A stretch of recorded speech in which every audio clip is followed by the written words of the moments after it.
Hi friends, മഹാഭാരതത്തിന്റെ DNA പരിശോധന തുടരുകയാണ്. Case number 2 Satyavati. അറിയാത്തവർക്കായി, സത്യവതി വേദവ്യാസന്റെ അമ്മയാണ്. മഹാഭാരതം രചിച്ച വ്യാസന്റെ അമ്മ.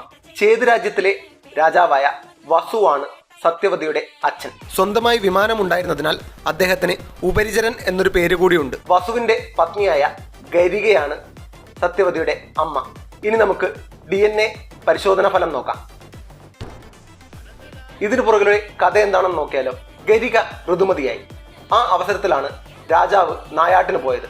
വസന്തകാലം ലഹരി പിടിപ്പിക്കുന്ന കാനനം അദ്ദേഹത്തിന്റെ ഇന്ദ്രിയം സ്ഖലിച്ചു. ആ ശുക്ലം ഒരു ഇലയിലാക്കി പരുന്തുവശം തന്റെ പത്നിക്ക് അദ്ദേഹം കൊടുത്തയക്കുകയുണ്ടായി. യാത്രാമധ്യേ മറ്റൊരു പരുന്ത് വഴി തടഞ്ഞു. ശുക്ലം കാളിന്തി നദിയിൽ വീണു. അദ്രിക എന്ന മത്സ്യം അത് ഭക്ഷിച്ചപ്പോൾ അവൾ ഗർഭിണിയായി. മത്സ്യത്തെ കീറി നോക്കിയപ്പോൾ മനുഷ്യക്കുട്ടികളെ കണ്ട് മുക്കുവിന് അമ്പരക്കുന്നു. അയാൾ കാളി എന്ന് പേരിട്ട് അവളെ വളർത്തി.